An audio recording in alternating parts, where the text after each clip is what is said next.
Necessites un advocat i no saps on trobar-lo? Atlegem Abogados és un despatx situat a Esplugues de Llobregat, especialitzat en dret laboral, dret de família, dret de consum i assessorament fiscal i legal d'empreses. La satisfacció del client és la nostra raó de ser.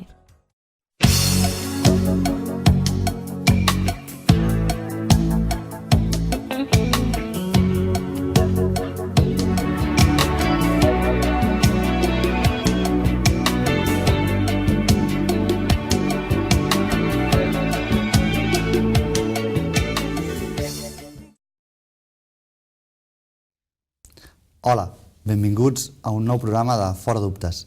Avui, amb el meu company Víctor Morales, parlarem sobre un tema laboral que és bastant comú i és la incapacitat laboral. Hola, benvingut, Víctor. Hola, Sergi, què tal? Molt bé.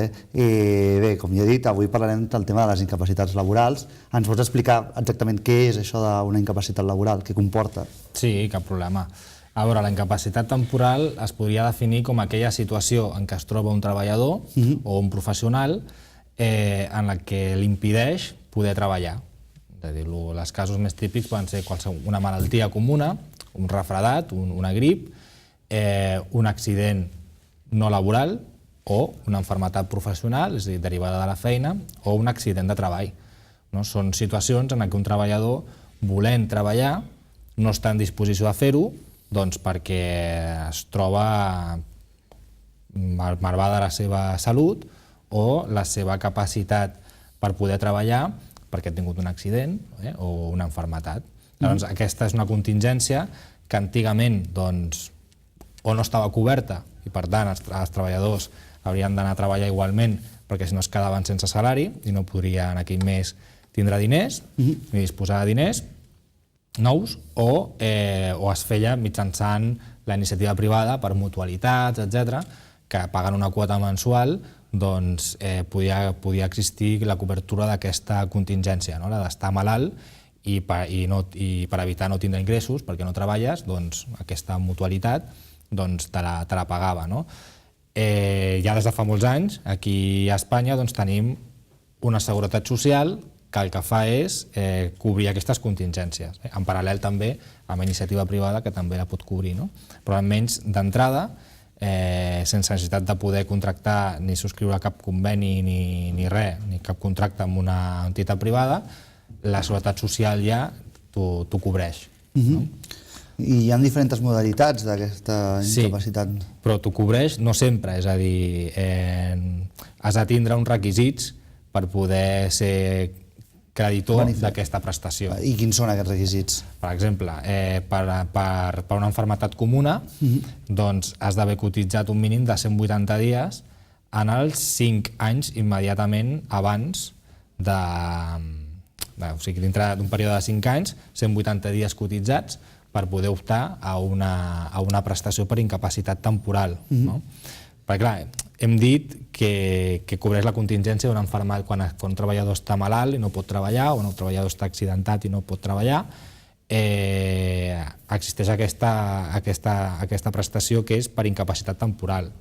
És una prestació econòmica, perquè el que és la prestació no econòmica, que consisteix en uns metges que et fan tractament amb uns tractaments públics del Servei Públic de Salut, això ja entra de per si. No necessites cotitzar, ni estar afiliat, ni estar d'alta a la Seguretat Social, ni res. Això ho tens sí o sí.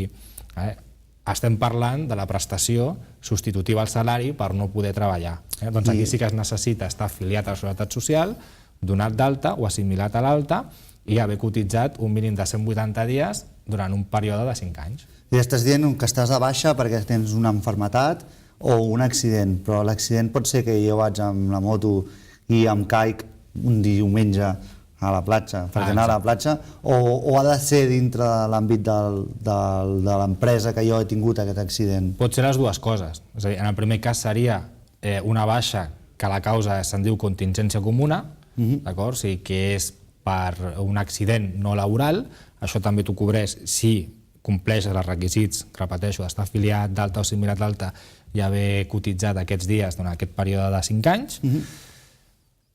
En el segon cas, si no estàs d'alta a la Seguretat Social o no has cotitzat, és igual, t'ho cobreix igual. Quan és un accident de treball o és una malaltia professional, això no cal un període de carència, no cal un període d'haver cotitzat, no cal estar d'alta, t'ho cobreix sí o sí. D'acord. I un cop jo sé que compleixo els requisits i puc ser beneficiari d'aquesta prestació, durant quant de temps la puc estar rebent, aquesta prestació?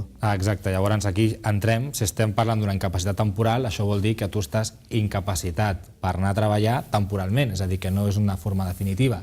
Una forma si no estiguessis capacitat per treballar de forma definitiva, ja no estaríem a la incapacitat temporal, estaríem en una altra contingència que també es cobreix, però que ja es diu incapacitat permanent. La incapacitat temporal, quan dura? Efectivament, com és temporal, ha de durar un temps. Doncs aquesta prestació econòmica dura com a màxim 365 dies, un any, prorrogable com a molt 180 dies més. D'acord, o sigui, si jo tinc una malaltia que m'impedeix treballar durant 3 anys, jo no estaré 3 anys cobrant aquesta prestació. No. Perquè és temporal, dura 3 anys, però només em cobrirà aquest any i escacs que m'estàs comentant. Llavors et cobriria el primer any si es presumeix que, passat l'any, que en els propers 180 dies et poden donar d'alta, es prorrogarà 180 dies més aquesta baixa fins que et donin d'alta, fins que ja puguis treballar. Si passat l'any, o abans inclús, es veu que la teva malaltia, la teva condició física després d'un accident t'impedeix treballar durant més d'un any i mig, llavors aquí ja el que s'hauria de fer és sol·licitar o s'hauria de proposar una incapacitat permanent, que és una altra prestació que ja no és una prestació econòmica temporal, sinó que ja es converteix en una pensió. Quina diferència entre la prestació econòmica i la pensió? La pensió és una prestació econòmica vitalícia, és a dir, de càrrec fins que et dura tota la vida, fins que moris o fins que arribis a la jubilació. Llavors, aquesta pensió només es pot tindre si efectivament entres en un supòsit d'incapacitat permanent, que també hi ha graus. Però si jo, per exemple, tinc aquesta malaltia, que seguint amb l'exemple, de que a mi em farà estar de baixa 3 o 5 anys, però jo sé que al cap de 5 anys em recuperaré, a mi m'atorgarien aquesta baixa permanent? Te l'haurien de donar. Però jo sé que al cap de 5 anys jo podré tornar un altre cop a incorporar-me al món laboral. Exacte, però quan et donen una incapacitat permanent hi ha revisions periòdiques.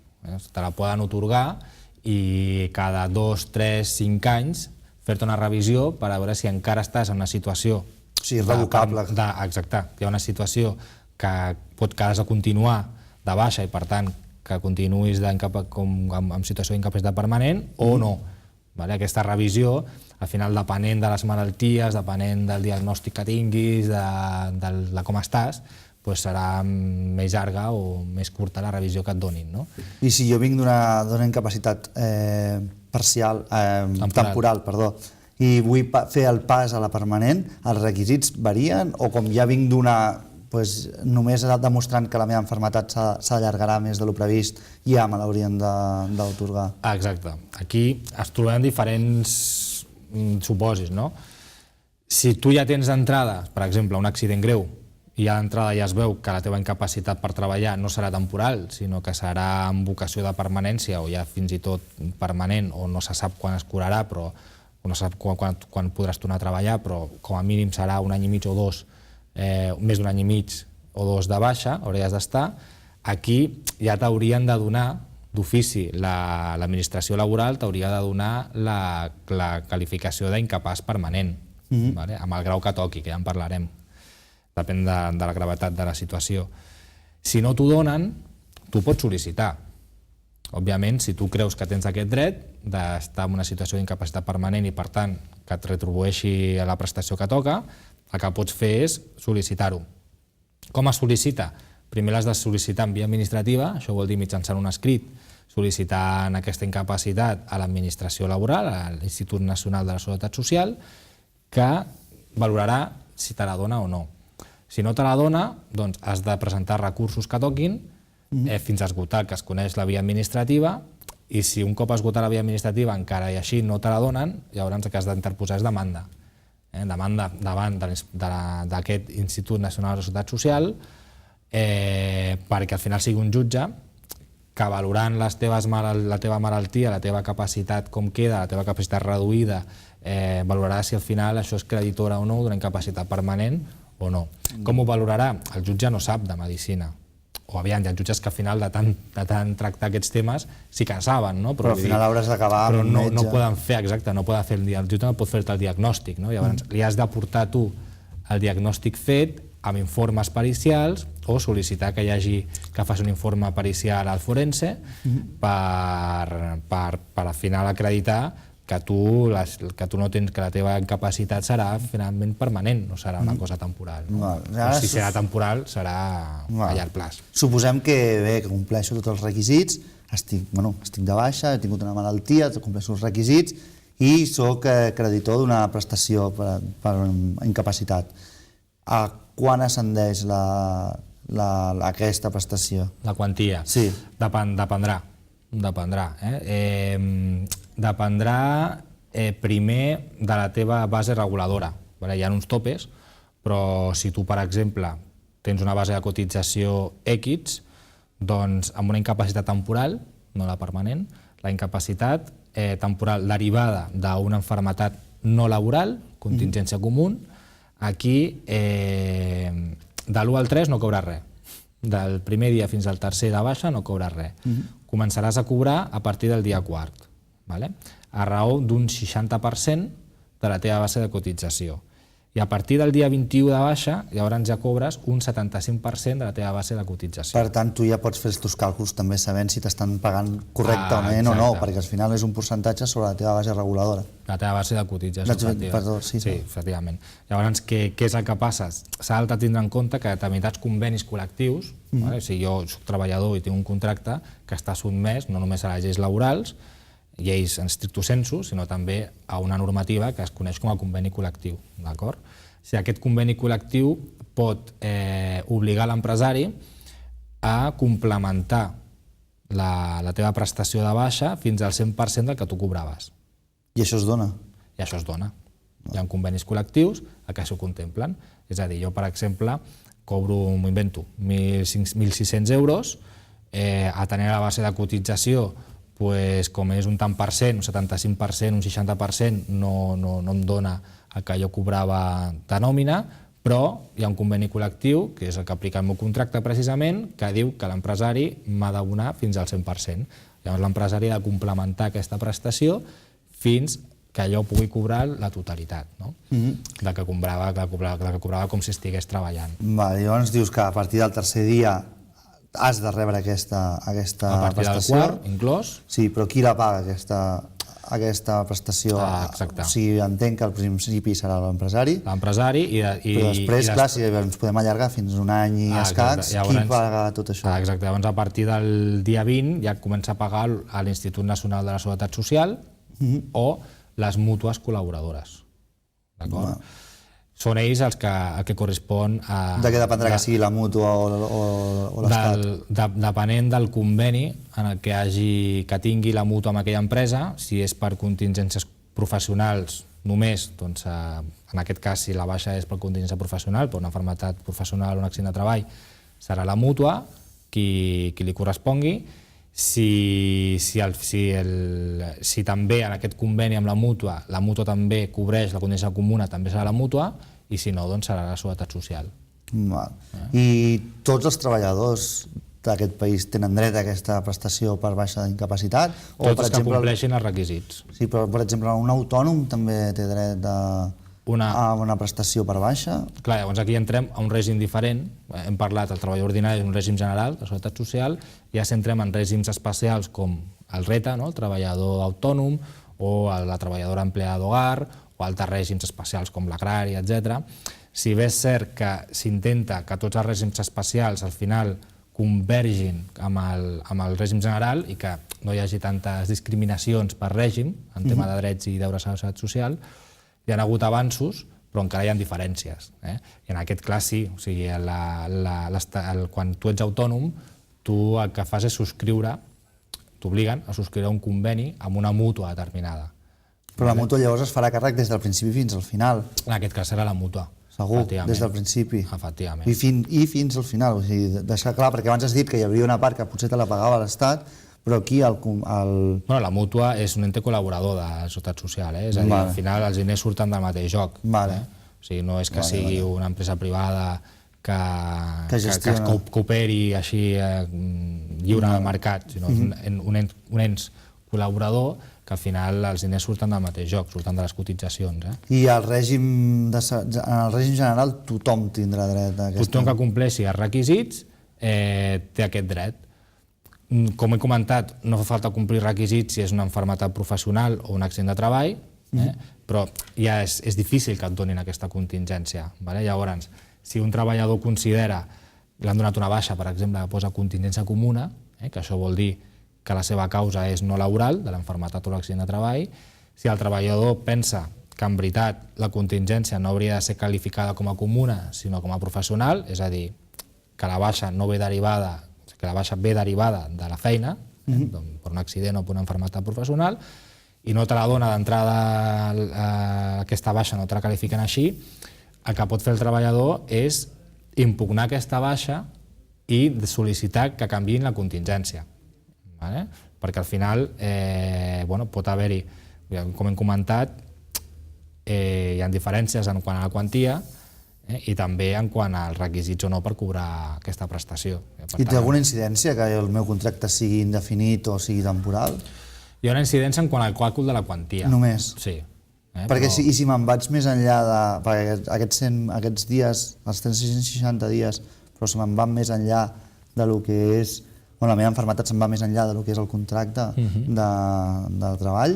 Què passa en aquests casos? Estàs cobert igual, és a dir, tu m'estàs dient què passa si s'acaba el contracte i encara estic en una situació d'incapacitat temporal, no? Doncs tu continues sent incapacitat temporal, és a dir, s'ha d'acabar la relació laboral, però la relació amb la jurídica, amb la seguretat social continua. I si estic en el període en què l'obligat a pagar-me la prestació és l'empresa? Llavors passaria a ser, òbviament, la seguretat social. O sigui, l'empresa es desvincula completament de tu. Exacte, la seguretat social. I què passa en els casos en què puc fer si jo estic de baixa i pel que sigui l'Institut Nacional de la Seguretat Social no m'atorga aquesta prestació? Què puc fer? Llavors, reclamar i sol·licitar-ho. És a dir, com hem comentat, la prestació que et dona no econòmica, és a dir, la del metge que t'ha de tractar, els tractaments, etc., això t'ho ha de donar sí o sí, perquè això ho dona el Servei Públic de Salut. La prestació econòmica te la donaran sempre que estiguis en dret d'optar per aquesta prestació econòmica, com hem comentat, amb els requisits i sempre que estiguis dintre d'un període d'un any i mig, que te l'ha de donar, no? Si no te la donen, doncs el que has de fer és reclamar contra la Seguretat Social, contra la mútua, contra l'ens que t'ha de pagar aquesta prestació perquè t'ho donin. Però llavors, jo com a treballador estic en aquesta circumstància, haig de tindre cura d'alguna a l'hora de recaptar documentació o què és el que haig de fer si em trobo en aquesta situació? Home, de moment, això jo no m'he trobat mai, és a dir, que una persona estigui de baixa, compleixi els requisits i no li paguin, no és algú... Et pots trobar que la prestació, tot i ser a càrrec de la Seguretat Social o de la mútua, si estàs treballant, tens contracte en vigor, te l'ha de pagar l'empresari i que l'empresari no t'ho pagui. Que es quedi els diners, que són per tu, això t'ho pots trobar. Ara, en la situació en què ja s'ha acabat el contracte i ja portaves una incapacitat temporal i continues de baixa per incapacitat temporal i t'ha pagat llavors directament l'INS o la mútua, en aquest cas ja s'acaba el contracte de la mútua no, però l'INS, en aquest cas jo no m'he trobat mai que no t'ho paguin. Solen pagar. Jo el que sí que m'agradaria fer un avís als treballadors que estan en aquesta situació és que compleixin amb els seus deures, és a dir, que la còpia del parte de baixa la doni a l'empresari quan toca, màxim de 3 dies des que li donen, que assisteixi quan el cridin al metge per fer la revisió que hi vagi, que prengui els tractaments, perquè si no li poden donar d'alta, li poden extingir la baixa per incapacitat temporal i per tant es pot quedar sense aquesta prestació. I en una situació normal i corrent, és a dir, jo tinc un accident, què haig de fer? Si tu tens un accident, per exemple, com l'exemple que m'has posat, el diumenge a la platja vaig amb moto i em dono l'accident, no? Doncs, home, el que has de fer primer és anar a l'hospital. Sí, òbviament el primer que fa és queixar-me molt i anar allà que et curin, no? Exacte. Un cop estàs en aquesta situació, el que t'han d'expedir és un parte de baixa. Si tu estàs treballant, perquè tu en un plaç màxim de 3 dies la còpia cap a l'empresari l'entreguis. Que em dius, jo és que no puc perquè vaig amb muletes o estic al llit i no em puc moure. Doncs una persona teva de confiança que entregui el parte de baixa a l'empresari. Això és una cosa que has de fer. I a partir d'aquí recuperar-te lo aviat possible i tornar a treballar quan estiguis alta. Això seria la... I en el cas que ens trobem en alguna circumstància anòmala de que haguem d'anar a recórrer als tribunals, quant temps podem trigar en rebre aquesta prestació? A veure, clar... Perquè, clar, estem parlant de la temporada, però, per exemple, la permanent entenc que potser és més difícil que te l'autorguin. La permanent, que te l'autorguin en via administrativa ara és difícil. Perquè sí que és veritat, i això sí que s'ha de dir, és a dir, en un moment de crisi pressupostària, de crisi de deute pública, de que no hi ha diners suficients per pagar-ho tot com abans, doncs sí que és veritat que ara l'administració d'alguna forma no dona tan alegrament aquestes prestacions. Si nosaltres, per exemple, però clar, no te la donen, el que no faran és reconèixer-te una incapacitat permanent i no pagar-te. El que no fan directament és no reconèixer que tu estàs en situació d'incapacitat permanent. Llavors així ja s'estalvien de pagar-te la prestació. I quant temps puc estar fins a reclamar, fins a aconseguir cobrar en aquestes circumstàncies? Llavors, el consell és que des del moment en què se sàpiga que estàs en situació d'incapacitat permanent és interposar ja la reclamació i la sol·licitud a la Seguretat Social i a partir d'aquí esgotar la via administrativa fins finalment interposar demanda. Això és el que s'hauria de fer sí o sí. Una altra situació que es pot donar és que tu comences per incapacitat temporal i et donen d'alta mèdica quan tu encara hauries d'estar no s'ha esgotat l'any i mig i hauries de continuar estant d'incapacitat temporal, però t'han donat d'alta abans de temps, pel que sigui. Llavors tu el que has de fer directament aquí és interposar demanda davant d'aquesta alta impugnar. I són ràpids aquests procediments? Aquesta incapacitat temporal sí. Has de posar en un plaç màxim de 7 dies, si no m'equivoco, la demanda, i aquí és un procediment urgent i preferent en el qual el jutjat que toqui t'ha de donar assenyalament dia i hora per judici molt ràpid. Ha de ser, la llei posa uns dies determinats, però com tenen molta feina els jutjats, a la pràctica sol ser al mes i mig, en setmanes, hauria d'haver judici per resoldre si has de continuar de baixa o finalment has d'estar d'alta. Perfecte. Bé, ja per acabar, doncs, si vols afegir alguna cosa, donar algun consell pels treballadors que es trobin en aquesta situació?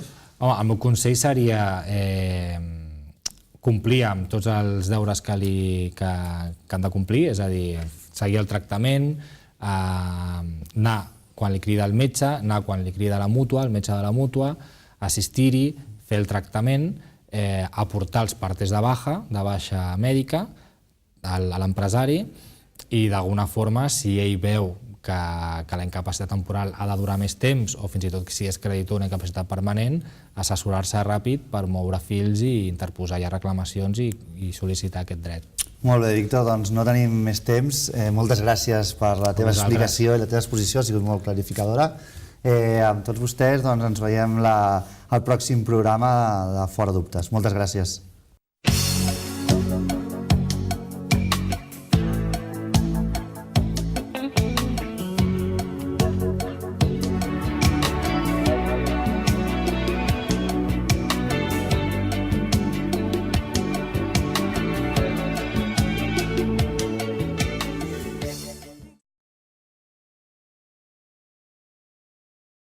Necessites un advocat i no saps on trobar-lo?